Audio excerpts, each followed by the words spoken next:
Un día te das cuenta de que tu pareja no es la persona con quien te enamoraste. Los gritos, las descalificaciones, todo estás haciendo mal. Y entonces hace del hogar un infierno. Poco a poco hay un bloqueo mental y sin saber qué hacer.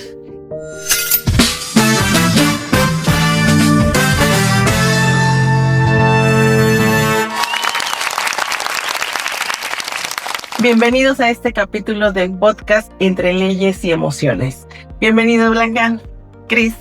Bueno, y cabría aquí preguntarnos, ¿cómo identifico si sufro violencia familiar?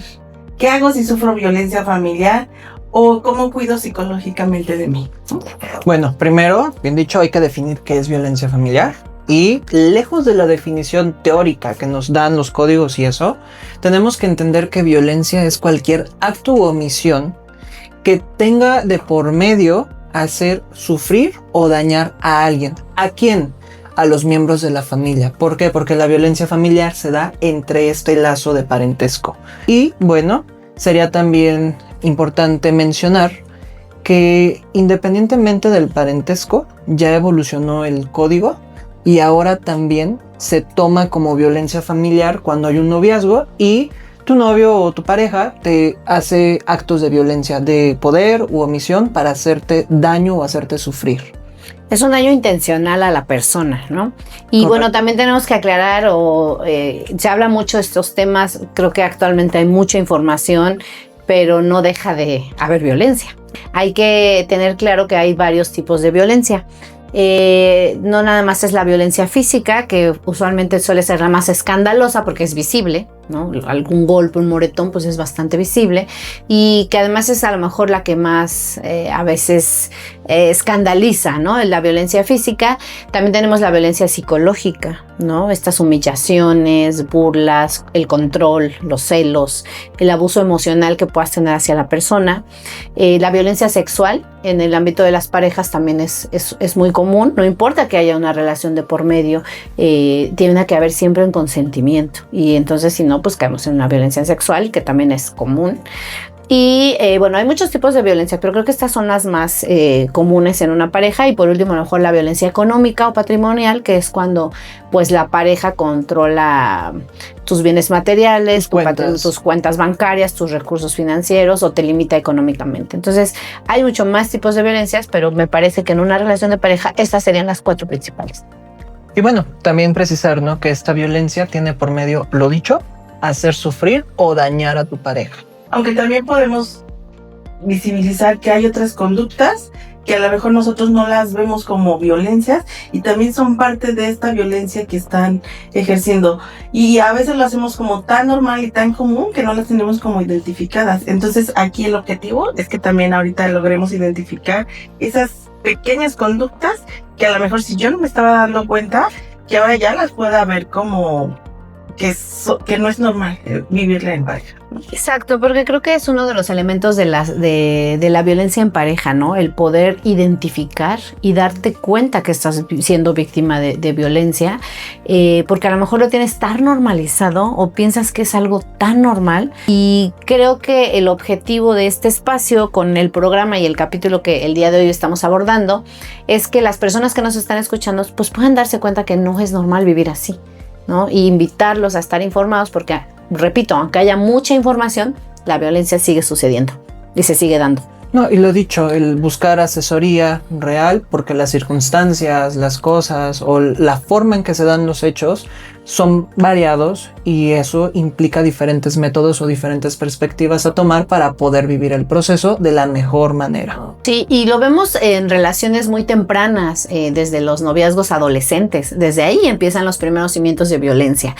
Yo atiendo mucho a jovencitas y jovencitos adolescentes y de verdad son tan comunes los casos de violencia ya desde esas etapas, ¿no? Desde sus primeras relaciones de noviazgos en las que pues hay una violencia psicológica impresionante, ¿no? Desde que no, o sea, a veces me van a buscar y me dicen, no, es que, o sea, yo le tengo que dar mi contraseña y la otra me tiene que, y nosotros tenemos las contraseñas y tenemos nuestras cuentas y desde ahí hay un control de la relación. Aplicamos las redes. No, además, ese es un ejemplo como muy común de lo que sucede hoy en día con nuestros adolescentes y también una violencia en el sentido sentido de que pues ya no, hay un control de que hay una chica que me acuerdo que me buscaba mucho porque pues ya no tenía con quién estar en los recesos, pues porque siempre le prohibía estar con las amigas o con los amigos, no, y si eran amigos hombres peor, o sea, ella no, fue como limitando y cortando su círculo social porque pues se lo prohibían, ¿no? Porque siempre se encelaban o porque siempre hacía una escena, entonces ella para ya no dar pie a más peleas, a más pleitos, pues terminó como alejándose de todos y entonces no tenía con quién estar en los recesos y me iba a ver así como, pues es que no tengo qué hacer, no tengo con quién estar. Y era, bueno, o sea, ¿cómo es que llegamos a este punto, no? No, y ahí, por ejemplo, te preguntas de cómo permites eso, ¿no? Pues date cuenta, amiga, ¿no? Una cosa así. Amiga, date cuenta. Ajá, pero justo, ¿es así de fácil? Pero justo creo que ese es el problema, ¿no? Que nosotros estamos como de este lado y lo vemos claro, está sufriendo violencia, la está alejando de las amigas, la maltrata, cosas que a lo mejor nosotros estamos viendo, pero la persona que está viviendo violencia no las ve. O sea, difícilmente puede ver esa situación. Justifica obviamente todas las situaciones de violencia de la pareja y entonces es muy difícil que ella pueda estar viendo, clarificando que está viviendo en esta etapa. Por eso es muy importante cuando nosotros estamos en esta situación buscar ayuda y buscar ayuda profesional. En este caso, sí, obviamente necesitamos un proceso psicológico para salir de este círculo de violencia. No sé si han escuchado este círculo de violencia. Sí, o sea, el hecho de que piensas que ya pasó un suceso, que ahí terminó, llega como el que te pidan perdón, el arrepentimiento, pero después vuelve a suceder. Ajá. El círculo de violencia prácticamente estamos, como le llaman, la luna de miel, donde estamos muy felices, muy contentos, estamos enamorados, jijiji, jajaja. Llega una etapa de tensión y obviamente de ahí viene ya cuando empiezas este golpe, este empujón, este pellizco. Esta humillación, porque se puede violenciar de diferente manera. Y después viene el arrepentimiento. Y entonces donde llega el chico con flores, te llega con un regalito, discúlpame, perdóname, no vuelve a pasar. Y otra vez estamos como en la luna de miel. Y entonces por eso se le llama como círculo, porque estamos en eso. Es muy difícil salir de este círculo. Ahí yo incluso les voy a contar una experiencia. Estuve trabajando en lo que antes se llamaba el Instituto de la Mujer, donde se atendían como este tipo de casos, donde nos llegaban, no les quiero contar, miles de mujeres que estaban viviendo una situación de violencia. Y entonces todas estas mujeres nos contaban sus casos y la verdad es que eran historias diferentes, pero todas llegaban a lo mismo y todas caían como en este círculo. Y en la primera traba justo eran que no podían salirse de ese círculo, porque ahorita vamos a explicar cómo es destrabarse de este círculo. Y entonces hubo un momento en que una de ellas me platicaba esta historia y yo lo veía tan claro de esta señora, ¿por qué no se sale de ahí? Si la están golpeando, si la están humillando, si ya no es feliz, si no le da dinero. Y les quiero comentar que justo de lo que hablabas, Blanca, de que estas etapas empiezan como en el noviazgo. Yo tuve una experiencia de un noviazgo donde yo vivencié esta violencia de noviazgo. A lo mejor no llegué así como hasta el maltrato, pero sí de que no me dejaba ponerme ropa la que yo quería, porque cómo vas a traer el short chiquito, que no tengas escotes, ¿qué más me prohibía? Obviamente esto de no estar con las amigas, y entonces te van manipulando de una forma que tú no te estás dando cuenta. En el momento que ya te das cuenta, ya no tienes círculo de amigos. O sea, ya la única pareja o la única persona con la que estás es él y dependes totalmente de él. Y tus amigos al final van entendiendo, pues quiere estar allá y también se van alejando. Y entonces te sientes como tan desprotegida, con una autoestima tan baja. Porque aparte, pues el fulanito siempre te va a hacer, nadie te va a querer como yo soy el que te va a cuidar, yo soy el que te va a querer, y ya nadie te va a querer más que yo. Y entonces te la vas creyendo, como que te vas creyendo todo eso que te están diciendo, y llega un momento en que sí, obviamente tú te conformas, como que dices, bueno, ya me voy a quedar aquí, y para salir de ahí tú no lo ves, aunque la amiga te diga, amiga, date cuenta, no nos damos cuenta, y entonces es como muy difícil salir. En este caso que les cuento, cuando yo ya atendía psicológicamente a esta persona, yo así dentro de mí decía, bueno, ¿por qué no se da cuenta? Y ahí a mí me hizo clic así, de decir, bueno, si yo tardé 7 años en salir de una relación de noviazgo, que solamente era un noviazgo, obviamente a la mujer le estaba dificultando salir, porque ahí ya había un matrimonio, ahí ya había hijos, ahí ya había un proyecto de vida. Entonces, obvio, para ella era muchísimo más difícil que salir. Entonces fue cuando yo entendí y dije, para cada persona es difícil y la persona que está viviendo violencia no se da cuenta. Entonces sí necesitamos una red de apoyo para poder salir de aquí. Y qué más que los profesionales en psicología. Y bueno, a la par, creo que sí tendríamos que hacer estas denuncias y asesorarnos legalmente. ¿Qué podemos hacer cuando estamos viviendo como esta situación de violencia? Pero antes, yo creo que antes de ir a la parte legal y antes de decir qué hacemos, primero es identificar, porque es muy complicado identificar. Como hay una manipulación y un control emocional impresionante, profesional, ¿no? Hoy en día se habla mucho de las personas narcisistas, ¿no? Por ejemplo, que son maestras en el arte de la manipulación. Se ha como prostituido mucho el término de los narcisistas. Yo no sé si realmente todas las personas son narcisistas, porque ahora hay narcisistas en todas partes. Lo que sí tenemos claro es que sí hay mucha manipulación y control emocional cuando hay una relación de violencia, y no precisamente porque estés con un narcisista. Tal vez estás solamente con una persona muy violenta, pero violenta emocionalmente y que te tiene tan manipulada y tan manejada que no te puedes dar cuenta, ¿no? Y entonces obviamente hay otros factores como una baja autoestima, una falta de red de apoyo, una falta de trabajo personal que te fortalezca para poder identificar de inmediato, ¿no? Estos factores. Entonces, antes de decir qué hago, ya estoy en una situación, primero es visualizarlo, verlo, entenderlo. No siempre podemos como hacer algo a la primera, pero creo que lo primero sería aceptarlo, como los alcohólicos, ¿no? Aceptar que tienes un vicio, un problema. Así en una relación violenta. Primero aceptar que estás en una relación violenta, porque es difícil de aceptar también, ¿eh? O sea, es complicado de aceptar. Entonces creo que lo primero sería: estoy en una relación violenta, y que además que tengamos claro que la violencia siempre va a escalar de niveles, ¿no? De hecho, hay los famosos violentómetros en donde está por colores, ¿no? Las fases más leves o más light, en donde empiezan con bromas, con chistecitos. Yo les llamaría con microviolencias, ¿no? Porque son como violencias pequeñas que tenemos muy normalizadas, muy introyectadas, y que no nos damos cuenta que son violencias. Que ya te pellizque jugando. Ajá. Una bromita hiriente. Exacto, ¿no? Pero que ya fue violencia, ¿no? O que ya dije un chiste sobre, ay, jaja, no eres capaz, pero te estoy minimizando, ¿no? Entonces empiezan con niveles como muy light, como muy light de violencia, y pueden ir escalando hasta ridiculizaciones como más fuertes, como empujones más severos, en donde a lo mejor te empujé y se te cayó un pedacito, se te despostilló el diente del empujón, ¿no? O se te raspó, o algo te pasó más, y hasta llegar incluso en el violentómetro, si lo podemos observar, el último acto y el más violento pues es la muerte, ¿no? Entonces, y en Morelos tenemos como altos índices, ¿no? De feminicidio. De feminicidios, de crímenes pasionales, como se le llamaban antes, ¿no? O sea, usualmente una situación de violencia llevada en sus últimas consecuencias, pues es la muerte, el asesinato. Y lo dicho, ¿no? Es una realidad que a nivel nacional, por ejemplo, las cifras del Secretariado Ejecutivo del Sistema Nacional de Seguridad Pública dijo que había por lo menos 23.737 casos de violencia familiar, lo que resulta alarmante, ¿no?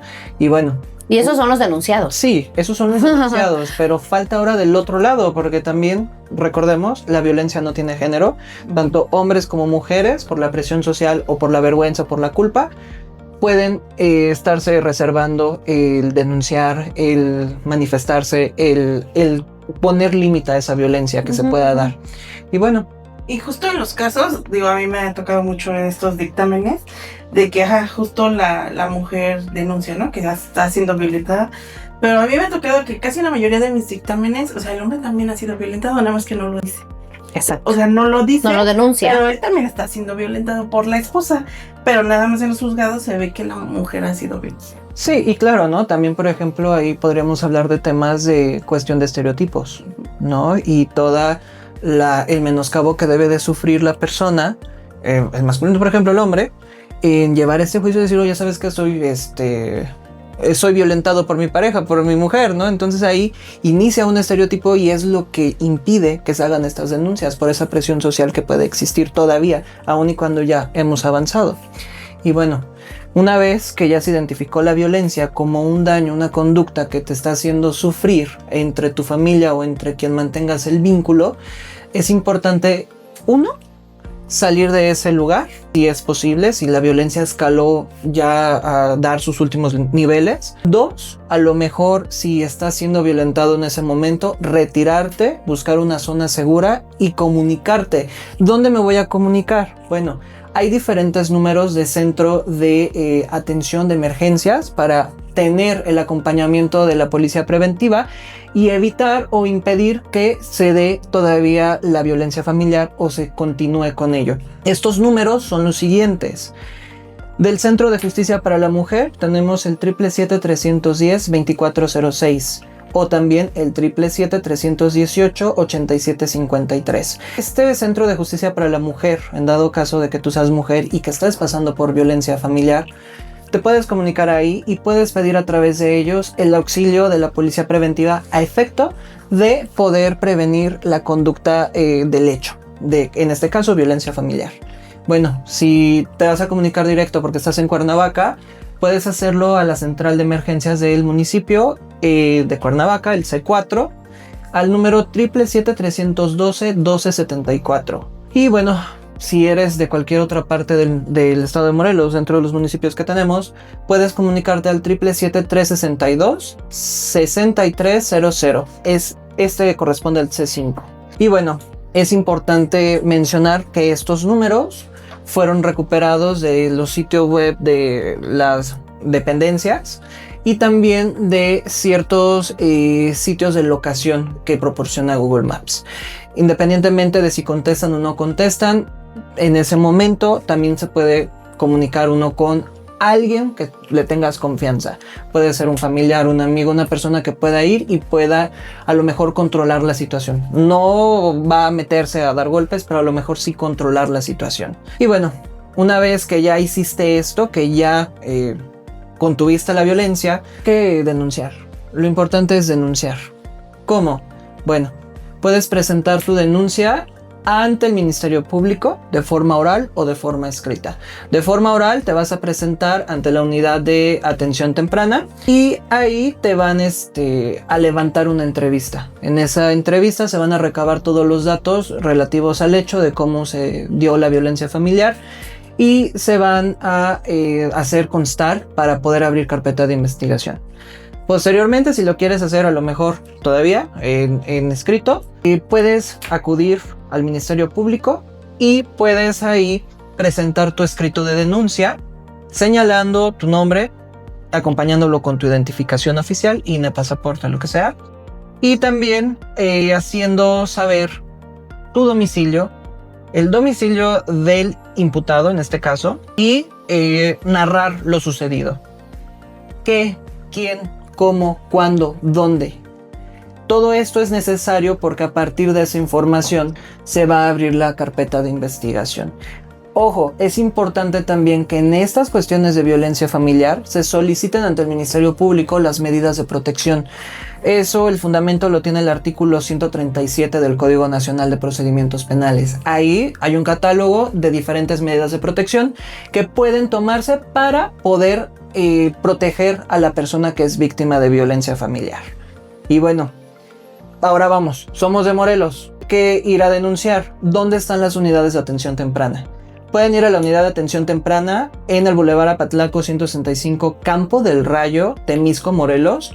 O también pueden ir a Avenida Emiliano Zapata, número 803, Colonia Buenavista, Cuernavaca, Morelos. Calle Tabachines sin número, Colonia El Charco, Tetecala, Morelos. O también pueden ir a Avenida Constituyentes, número 171, Centro Cuautla, Morelos. O al Libramiento, Perseverancia, Casa Blanca, sin número, Colonia Álamos, Jojutla, Morelos. Ahora, si tú eres mujer, lo repito, y estás pasando por esta situación y quieres ir directamente a la Fiscalía del Centro de Justicia para la Mujer, que es como una unidad, puedes presentarte a las instalaciones de José María Morelos, número 70, Chipitlán, Cuernavaca, Morelos. Cabe mencionar que estas direcciones sacaron de la página de la Fiscalía General del Estado de Morelos. Si tú eres de otro estado, tendrás que meterte a la página y ver el directorio para saber a dónde acudir de la unidad de atención temprana y poder dar seguimiento a esta denuncia. Es importante denunciar, sería lo ideal. Ya escuchamos que hay muchísimas opciones de a dónde acudir, pero muchas veces hay poca fe en los procedimientos legales, ¿no? Sabemos que a veces se va sin la esperanza de que no proceda, pero de todos modos hay que hacerlo, es importante. Y en caso de que no se acuda por vergüenza, por pena, por miedo, también es importante acercarse a alguna persona de confianza. Y nosotros, que a veces somos las personas de confianza con quien se nos acercan, es importante escuchar sin juzgar. No, a lo mejor a ti que nos estás escuchando te llega alguien a pedir ayuda o en algún momento te relata algún suceso violento que ha vivido, y creo que aquí lo más importante es acompañar a la persona, ¿no? No juzgarla, no decir, ay, pero ¿qué haces así? Eres una tonta, ¿no? O sea, porque muchas veces las personas no nos acercamos por ese miedo de ser juzgadas. Esa pena, esa culpa, ¿no? Entonces, creo que las personas que en algún momento podemos ser quienes escuchen, quienes confían, pues lo primero es acompañar, ¿no? Y decir, bueno, a lo mejor no te voy a decir qué hacer porque eres tú quien tienes que hacerlo, pero yo te acompaño, yo tengo presencia contigo y ayudar a identificar a la víctima que sí está siendo pues víctima de algo violento, ¿no? Yo recuerdo mucho un caso que atendí con una chica menor de edad que estaba en una relación de noviazgo de entrada asimétrica en el sentido de la edad, ¿no? Ella tenía 16 años y su pareja tenía 21, ¿no? Desde ahí ya había como una relación de poder por la edad. Y ella tenía una relación de noviazgo bastante violenta, el chico era muy violento con ella. Y hasta donde yo me quedé, porque creo que continuaban juntos, ese día, el día que ella llegó muy mal conmigo, necesitaba la atención psicológica urgente, es porque había sido víctima de violación por su propio novio. Pero pues es que no lo pueden verbalizar así, o sea, no es como que llegues y ay, me violó, o sea, era como llegar muy dañada, muy en shock, pasó esto, y en el proceso fue como, a ver, date cuenta que lo que sucedió y todo lo que me narraste fue una violación, ¿no? Y aparte siendo una menor de edad, entonces esto por supuesto que ameritaba una denuncia, pero ella pues no quiso denunciar.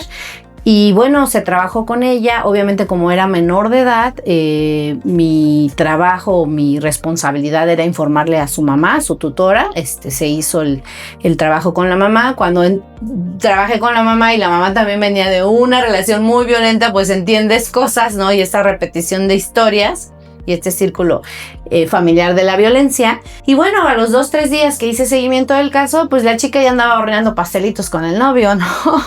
Y es lo que decía Lilian, ¿no? O sea, este círculo de la violencia, ¿no? Y es que también esta relación de patrones. Entonces creo que aquí las mamás jóvenes, a lo mejor venimos de que nuestros abuelos, nuestros papás vivieron una situación de violencia y entonces estamos repitiendo el patrón. Aquí también se trata de romper el círculo, no solo el mío, sino el círculo de generaciones. El que mi hija, si yo ya tengo una hija adolescente, entonces el que mi hija tampoco vaya a caer en esta situación de violencia. Porque a lo mejor está viendo que su mamá y que su abuela la aguantaron. Entonces, obviamente la niña va a decir, pues es normal. Entonces, se trata también de romper ese círculo generacional para que no vivamos la misma situación de violencia. Digo, no todos los casos son así, pero la mayoría va por generaciones. Y otra cosa también muy importante, creo que justo cuando hablamos del no juzgar, porque también no todas estamos en las mismas condiciones, ¿no? Hay gente que puede salir porque tiene una carrera, porque trabaja, porque es económicamente o tuvo una carrera y entonces ella se puede poner a trabajar. O simplemente no tiene a dónde ir, ¿no? Tiene que a dónde ir, o una casa, una mamá, una amiga, pero hay gente que no tiene nada, ¿no? Nada. Y que entonces como la persona no la ha dejado trabajar, no la ha dejado hacer nada, pues se siente como indefensa, y en este sentido pues ella dice, ¿qué hago si lo dejo? Me quedo sin comer, mis hijos sin casa, y después yo qué voy a hacer, ya nadie me va a querer con hijos, así como estoy. Entonces empieza como toda una situación emocional que justo, o sea, cuando estamos en una situación de violencia, sí o sí necesitamos ayuda psicológica. Entonces, sí es importante atendernos en esta cuestión de salud y saber que cuando estamos viviendo esta situación de violencia familiar es necesaria e imprescindible una atención psicológica y todo un proceso. Y tampoco es rápido, ¿no? Finalmente se lleva a cabo un proceso psicológico para que nosotros podamos resolver todo esto, porque después viene la culpa. Porque yo ya una vez caí en la relación, ya me salí de ese círculo, ya estoy bien, pero después viene la culpa en el sentido, ¿por qué aguanté tanto? ¿Por qué perdí tantos años de mi vida en ese círculo? Uh-huh. Y entonces ahora los quiero recuperar y los quiero rescatar, pero a la vez te sientes como tonta, como de ¿qué hice? Y entonces viene otro proceso psicológico donde tú te tienes que autosanar, ¿no? Y entonces ya para hablar de que tú viviste una violencia y hablarlo ya como esta experiencia, ¿no? Y de que no va a volver a pasar. Claro. Y entonces, bueno, aquí la pregunta importante no es ¿por qué no se van de la relación? ¿Por qué no te sales de esa relación? La pregunta realmente sería ¿qué obstáculos enfrentas como persona para poder irte de forma segura? Cuando la relación ya no es un espacio seguro en tu vida, cuando lejos de ser un espacio de amor, de intercambio, es un espacio en el que tú estás muy vulnerada y que estás como muy expuesta a ser dañada. Bueno, primero decíamos identificar, aceptarlo, buscar ayuda, pero ahora entonces ¿cómo irte de ese lugar? A veces es complicado y algunas de las razones más frecuentes por las que no puede salir la persona y está tapada ahí, pues no es porque sea tonta o porque no se haya dado cuenta o porque no quiera, es que realmente no puede o no tiene los elementos y las herramientas necesarias para poderse ir. Una de las razones más frecuentes es el miedo a las represalias, teme por su vida, ¿no? De las venganzas, incluso por su propia integridad. Otro es pues por la dependencia económica, ¿no? Lo que mencionabas, ¿qué voy a comer? ¿Dónde voy a vivir? ¿Cómo voy a pagar los pasajes? Si tengo un espacio a donde irme. Otro es el aislamiento social, ¿no? Justo en una relación de violencia, la persona termina muchas veces muy aislada de amigos, de familiares y puede sentir que no tiene a nadie, que no tiene ninguna red de apoyo. Y bueno, también esta manipulación emocional de tanto ciclo de la violencia puede hacer que pues la persona mantenga siempre una esperanza eterna de que va a cambiar o que de todo va a mejorar, y así te puedes echar 5, 10, 15, 20 años esperando a que todo mejore, pero ¿qué crees? No sucede, o sea, no sucede porque el ciclo es interminable. Y bueno, hay impacto psicológico bastante fuerte, ¿no? Las secuelas psicológicas, emocionales que pueden haber tras haber estado en una relación de pareja violenta, pues pueden ser desde síntomas físicos y en tu salud como pues una prolongación bastante al estrés, a la tensión y tener como pues una baja autoestima, inseguridad, sentir que no eres capaz de rehacer tu vida de nuevo y de salir adelante, ¿no? Y ahorita que hablabas de que la persona ya no va a cambiar, a mí me ha tocado que hay aquí en Morelos incluso había unos, no sé si los allá ahorita, talleres para hombres violentos y les llamaban así como reeducación. Reeducación. Que igual a lo mejor en otro momento nos tocaría hablar de esta parte de si sí se reeducan o qué pasaba en esos talleres, ¿no? Invitar a estas personas que daban estos talleres porque ellos tienen la experiencia de ver qué estaba pasando con estos hombres y escuchar como el discurso de, a ver, ellos qué están pasando o qué pasaba, porque a lo mejor tampoco ellos se dan cuenta si están violentando o no sé, pero sería importante igual hablar con ellos qué estaban viviendo, porque sí hay espacios, o incluso los mismos en las cuestiones legales los mandan como a terapia psicológica. Ajá, y no, también, por ejemplo, retomando de que a veces las circunstancias o los medios son nulos porque justo este aislamiento, esta parte de bloqueos de relaciones, hay que recordar que también la fiscalía cuenta con refugios, entonces se puede contar con ellos. En algún momento lo vamos a abordar también, pero sí, es importante esta parte de los talleres y esta parte de los refugios. Sí, y que piensen las personas, o sea, finalmente es que las personas nos demos cuenta que no estamos solos. Y que cuando caemos en esta situación de violencia, por más oscuro que se ve el camino, sí hay redes de apoyo, hay redes institucionales que nos van a estar apoyando de cierta manera para poder salir de esta situación. Y bueno, la mejor forma de ayudar a alguien que esté pasando por una situación de violencia, pues no es pedirle que salga de la relación y exigirle además, no, pues deja a esa persona y entrar en la desesperación y decir, por favor entiende, porque ahí no vamos a arreglar nada. lo mejor es ser muy pacientes y tener que comprender a esa persona que es un proceso y darles ese apoyo. O sea, por eso decía hace rato, la presencia y la compañía es lo que mejor podemos hacer, más que la presión y la exigencia, es estar presentes, estar acompañando y tener toda la paciencia del mundo, porque solamente hasta que la persona esté lista va a poder pues salir esa persona sola de este círculo de la violencia. Algunas formas útiles en las que podemos ayudar es primero escuchar sin juzgar. No hay que juzgar, creer lo que nos está contando, evitar decir expresiones, pero ¿por qué sigues ahí? Pero se te dijo, pero ya, ¿no? O sea, evitar ese tipo de expresiones y hacer sentir que las estamos escuchando y que nos preocupa y que nos importa esa persona. Una segunda recomendación sería mantener el contacto siempre con esa persona, justo porque sabemos que está en una situación vulnerable, estar siempre como, pues, en un mensajito, ¿cómo estás? Una llamadita, ¿no? Ayudarles también a reconocer el abuso. Muchas veces, lo decías hace ratito, Lilian, la persona no se da cuenta, o sea, no lo ve. Nosotros desde afuera lo vemos con bastante claridad, pero la persona que está inmersa en una relación de violencia no lo puede ver. Entonces nosotros desde afuera lo que podemos es ayudarles a reconocer este abuso, ¿no? Puedes como describir, señalar cuando hay una conducta muy concreta y decir que pues te preocupa sin caer en la confrontación ni en la etiqueta. Ofrecer ayuda práctica, muchas veces un RAI, un aventón, el transporte, ayuda con los niños, ayuda para a lo mejor guardar documentos importantes en tu casa, como alguna familiar, una amiga, una prima, ¿no? Y pues también tener apoyar con algún plan de seguridad que puedan armar juntas, identificar personas o redes de apoyo de confianza y cercana, tener números de emergencia, lo que mencionabas, ¿no, Cristian? Tener números así de emergencia, con quién acudir, en dónde un refugio, no sé, preparar alguna salida de emergencia, tener tus papeles guardados, como cuando en caso de sismo, tener la maletita de emergencia, casi así cuando estás en una relación de violencia. Y bueno, contar con recursos mayormente especializados, como a lo mejor alguna organización con apoyo a víctimas de violencia, servidores legales, servicios psicológicos y de terapia.